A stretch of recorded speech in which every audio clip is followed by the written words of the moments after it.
mutual ফান্ডত বিনিয়োগ কৰাটো ভাল নে ডাইৰেক্ট ষ্টকত বিনিয়োগ কৰা ভাল যদি আপনি এই দুটাৰ মাজত কনফিউজ হৈ আছে তেতিয়াহলে আজিৰ ভিডিওটো আপোনাৰ কাৰণে ইয়াতে মই দুইটা পদ্ধতিৰে কি সুবিধা কি অসুবিধা দুইটাৰে কম্পাৰিজন কৰিম আৰু শেষত মই আপোনালোকক কম আপনি কোনটো চুজ কৰা ভাল হ'ব যদি আপনি এজন ষ্টক মাৰ্কেটত নতুন তেতিয়াহলে কোনফালে যাব লাগিব যদি আপনি অলপমান এক্সপেৰিয়েন্স হয় বা অলৰেডি আপনি ইনভেস্ট কৰি আছে কিন্তু ভবা মতে ৰিজাল্ট নাই পোৱা তেতিয়াহলে আপনি কোনটো চুজ কৰিব লাগিব ডিটেইলছ আলোচনা কৰা হ'ব গতিকে ভিডিওটো ইন্টাৰেষ্টিং হ'ব লাষ্টলৈকে চাব ওকে এইখিনিতে মই নিজৰ পৰিচয়টো দি দিম আগে মোৰ নাম ডক্টৰ ৰাজীৱ এলবি ৰয় মই এজন MP registered mutual fund distributor হয় লগতে মই এজন NISM সাৰ্টিফাইড ইকুইটি ৰিসাৰ্চ এনালিষ্ট হয় এটি মোৰ ইউটিউব চেনেল ইয়াতে মিউচুৱেল ফাণ্ড ইনভেষ্টমেন্ট আৰু ট্ৰেডিংৰ ওপৰত আমি ভিডিও বনাম যদি ফাৰ্স্ট টাইম ভিজিট কৰি আছে চেনেলটো সাবস্ক্ৰাইব কৰি দিব আৰু লগতে বেল আইকনটো দবাই দিব ওকে এতিয়া আমি ডাইৰেক্ট আলোচনা কৰো কোনটো পদ্ধতি চুজ কৰাটো ভাল হ'ব আগে দুইটাৰে আমি তুলনা কৰিম মিউচুৱেল ফাণ্ড কেনেকুৱা আৰু স্টক মাৰ্কেট বা ডাইৰেক্ট স্টকত বিনিয়োগ কৰাটো কেনেকুৱা হ'ব ওকে আগে মই মিউচুৱেল ফাণ্ডৰ কথা কইলম যদি আপনি একেবাৰে নতুন মিউচুৱেল ফাণ্ড কি হয় নাজানে তেতিয়াহলে মই থুলমুলকে কৈ দিও এক লাইনত মই মিউচুৱেল ফাণ্ডটো ডিফাইন কৰি দিও মিউচুৱেল ফাণ্ড মানে কি মিউচুৱেল ফাণ্ড হল এটা এনেকুৱা ইনভেষ্টমেন্ট ভেহিকল যত এজন প্ৰফেশনাল ফাণ্ড মেনেজাৰে বহুত মানুহৰ পৰা অলপ অলপ পইচা গোটাই আৰু আপোনালোকৰ হৈ পেলাই তেওঁলোকে হেখিনি পইচা মাৰ্কেটত বিনিয়োগ কৰে কোত বিনিয়োগ কৰে তেওঁলোকে ষ্টকত বিনিয়োগ কৰিব পাৰে বন্ডত বিনিয়োগ কৰিব পাৰে বা আদাৰ এসেট ক্লাছতো বিনিয়োগ কৰিব পাৰে যেনেকা গোল্ড সিলভাৰ ৰিয়েল এস্টেট ইত্যাদি ইত্যাদি ঠিক আছে তো এইটো হল মিউচুৱেল ফাণ্ড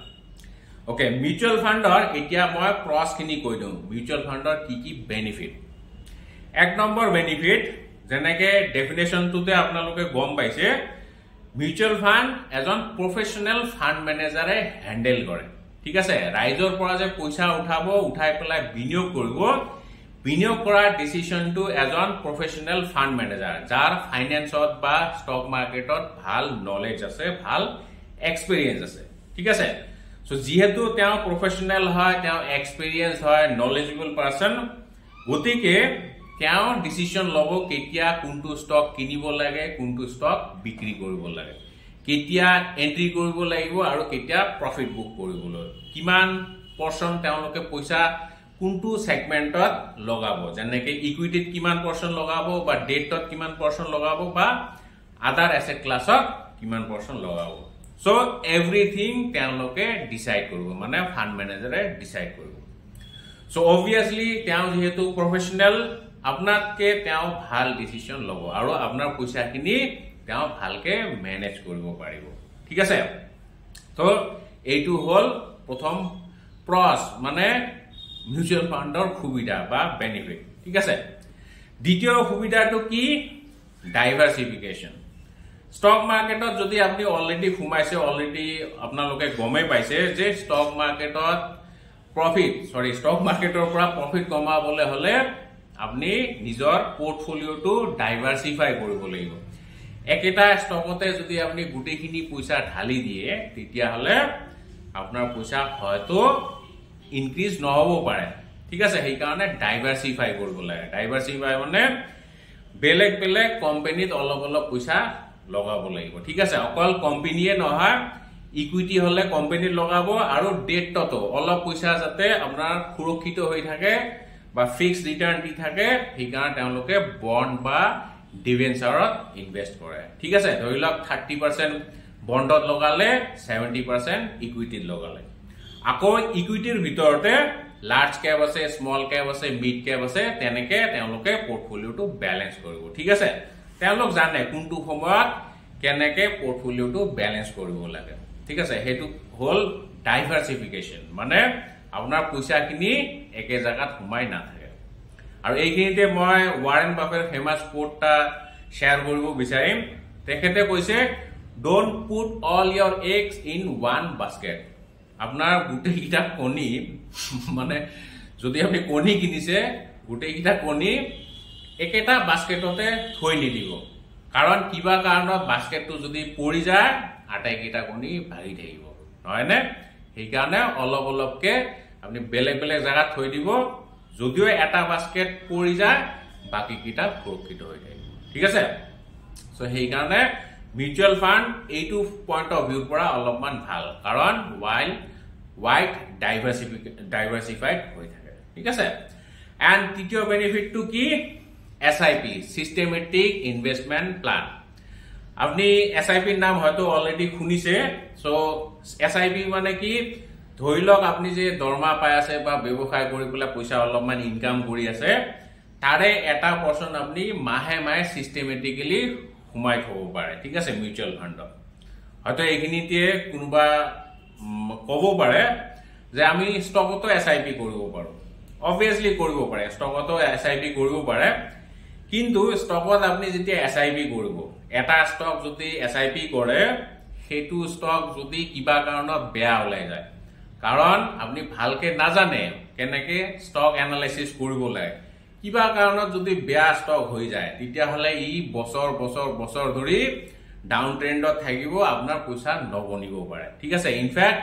কোম্পানী যদি বহুত বেছি বেয়া হয় কোম্পানী বন্ধ হৈ যাব পাৰে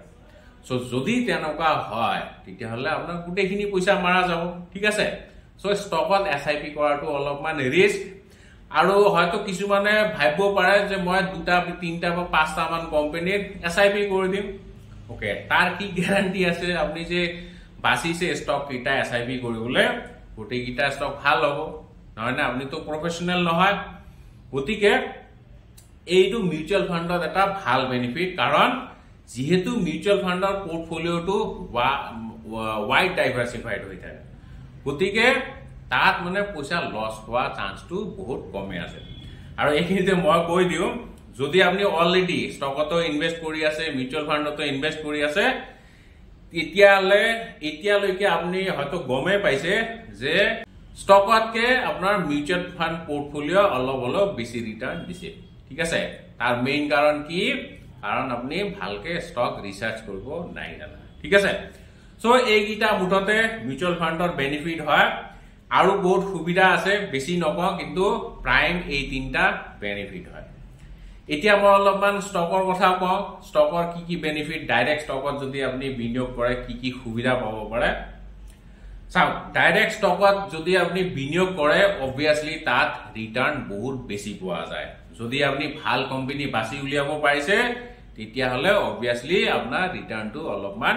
বেছি হ'ব সৰি আপোনালোক হয়তো শুনিছে বা দেখিছে যে আমুক কোম্পানীটোৱে যোৱা 3 বছৰত হয়তো 10 টাইমছ 20 টাইমছ পইচা আপোনাক বনাই পেলাই দিছে যদি আপনি 2 বছৰ আগত PSU যিকোনো ষ্টক কিনিলে হয় কিনি পেলাই থৈ দিলে হয় তেতিয়া হলে এতিয়ালৈকে হয়তো 10-12 টাইমছ মান পইচা আপোনাৰ বনি গল হয় কিন্তু জেনাৰেলি কি হয় যেতিয়া মাৰ্কেটত ঘটনাটো ঘটি যায় তেতিয়াহে আমি হাৰ পাওঁ মানে যেনেকে হিন্দী সিনেমাত সুৰ বা ডকাইতে সব কাম কৰি যোৱাৰ পিছত পুলিশ আহি পেলাই হাজিৰ হয় ঠিক তেনেকুৱা আমাৰো একে শেয়াৰ মাৰ্কেটত আমাৰো অৱস্থা একে হয় যেতিয়া ঘটনাটো ঘটি যায় অলৰেডি মানে বহুতখিনি উঠি গল তেতিয়াহে আমি তাত বিনিয়োগ কৰো হয়তো এতিয়াও কিছুমান মানুহ একদম টপ যেতিয়া বনাইছে PSU বা ডিফেন্স সেক্টৰ মাছগন ডক বা RVNL ৰেলৱে ষ্টক কিটা সো যেতিয়া টপ বনাইছে তেতিয়া হয়তো কিছুমানে এন্ট্ৰি কৰিছে কিন্তু এতিয়া তাৰ পৰা কিন্তু বহুতখিনি কাৰেকশন দিছে নহয়নে এতিয়া আপনি কিন্তু লছত আছে কিন্তু যদি আপনি ভালকে ধৰিব পাৰিলে মুভমেন্টটো আগতিয়াকে ধৰিব পাৰিলে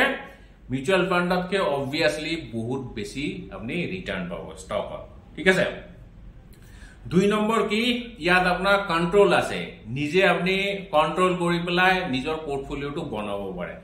যোনটো ষ্টক যেতিয়া কিনিব মন যায় তেতিয়া কিনিব যেতিয়া বিক্ৰী কৰিব মন যায় তেতিয়া বিক্ৰী কৰিব যদি আপোনাৰ পৰ্চনটো বঢ়াব মন গৈছে আপনি নিজে বঢ়াব পাৰিব কিন্তু মিউচুৱেল ফান্ডত আপনি হেতু কৰিব নোৱাৰে কাৰণ তাত ফান্ড ম্যানেজাৰে এভৰি ডিসিশন লব তাৰ ওপৰত আপোনাৰ একো কন্ট্ৰোল নাই ঠিক আছে গতিকে এইটো এটা অসুবিধা সো মোটামুটি দুইটাৰে পাৰ্থক্য মই কৈ দিলো আন্দাজ এটা অলপ হলো আপোনালোকে পাইছে সো এতিয়া আপনি কি কৰিব লাগিব চাওক যদি আপোনাৰ হাতত সময় আছে বা আপনি ভালকে ৰিসাৰ্চ কৰিব জানে ষ্টক আইডেন্টিফাই কৰিব জানে তেতিয়া হলে মোৰ মতে তো ডাইৰেক্ট ষ্টকত ইনভেস্ট কৰাটো ভাল কাৰণ তাত আপোনাৰ নিজৰ কন্ট্ৰোল থাকিব নিজে আপনি পোৰ্টফোলিও বনাব পাৰিব নিজৰ ইচ্ছা মতে আপনি ষ্টক বিলাক বাছি উলিয়াব পাৰিব কিন্তু যদি আপোনাৰ হাতত টাইম নাই বা আপনি নাজানে কেনেকে ষ্টক এটা বাছি উলিয়াব লাগে কেনেকে ৰিসাৰ্চ কৰিব লাগে তেতিয়া হলে মোৰ মতে মিউচুয়াল ফান্ড সবচে বেস্ট অপশন তাত আপনি মাহে মাহে এসআইপিও কৰিব পাৰে বা লামসাম একেলগে পইচা থব পাৰে আৰু সবচে বেস্ট বেনিফিট কি আপনি ধৰি লওক ৰিটায়াৰমেন্ট পাৰপাস এটা বনাইছে আপনি ৰিটায়াৰমেন্ট প্ল্যানিং কৰি আছে সেইখিনি পইচাটো আপোনাৰ একেলগে প্ৰয়োজন নহব যেতিয়া পইচাৰ প্ৰয়োজন হ'ব তেতিয়া মানে আপোনাৰ যেতিয়া ৰিটায়াৰ্ড কৰিব তেতিয়া আপনি কি কৰিব পাৰে মিউচুয়াল ফান্ডৰ পৰা SWP কৰিব পাৰে সিস্টেমেটিক উইথড্ৰল প্ল্যান মাহে মাহে আপোনাৰ যিমান পইচাৰ প্ৰয়োজন হয় সিমানখিনি পইচা তাৰ পৰা উলিয়াব পাৰে যদি ইয়াৰ ওপৰত ডাইৰেক্ট ডিটেইলছ ভিডিও এটা বিচাৰিছে তেতিয়া হলে প্লিজ কমেন্ট কৰিব মই তাৰ ওপৰত এটা ভিডিও বনাই দিম SWP কি হয় আৰু কেনেকৈ কৰিব লাগে সো মুঠতে যদি আপনি নতুন হয় বা আপনি স্টক মাৰ্কেটৰ বিষয়ে ভালকে নাজানে বা আপোনাৰ হাতত টাইম নাই তেতিয়া হলে mutual fund is the best option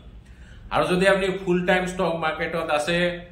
জানে কেনেকে স্টক বাছি উলিয়াব লাগে তেতিয়া হলে direct stock is the best option আচ্ছা আপনি যতে ইনভেস্ট নকৰক কিয় আপনি ডিমেট একাউন্ট এটা খুলিব পাৰে ডিমেট একাউন্টৰ থ্ৰু দি আপনি মিউচুয়াল ফান্ডতো বিনিয়োগ কৰিব পাৰে আপনি স্টকতো বিনিয়োগ কৰিব পাৰে যদি ফ্ৰীতে খুলিব বিচাৰিছে তলত মই এটা লিংক দি দিম তাত গৈ পেলাই আপনি ফ্ৰীতে এটা ডিমেট একাউন্ট খুলি ল'ব পাৰিব আৰু তাত স্টকতো বিনিয়োগ কৰিব পাৰিব ডাইৰেক্ট মিউচুয়াল ফান্ডতো বিনিয়োগ কৰিব পাৰিব সো ইয়াৰ ওপৰত মোৰ অলৰেডি বহুত ভিডিও আছে মোৰ প্লেলিষ্ট গৈ পেলাই চাব পাৰে আৰু যদি আপনি অলপমান কনফিউজ হৈ আছে কেনেকুৱা ধৰণৰ মিউচুয়াল ফান্ডত বিনিয়োগ কৰিব লাগিব মোৰ কাৰণে কোনটো ফান্ড চুজ কৰিব লাগিব তেতিয়া হলে আমাৰ বিনিয়োগ সেৱা আছে RLBR Meet এটো 1-to-1 অনলাইন গুগল মিট হ'ব obviously এটো পেইড ভার্সন হয় মানে আপনি পইচা পে কৰিব লাগিব এপয়েন্টমেন্ট লব লাগিব তাৰ পিছত মোৰ লগত ফেস টু ফেস আপনি 1-on-1 কনসালটেন্সি পাই যাব সো তাৰো লিংক মই তলত দি দিম যদি উৎসুক হয় স্লট বুক কৰিব পাৰে সো যিয়ে নহওক আজি ইয়াতে এৰিছো লাষ্টলৈকে ভিডিওটো চোৱাৰ বাবে অশেষ ধন্যবাদ জয় আই অসম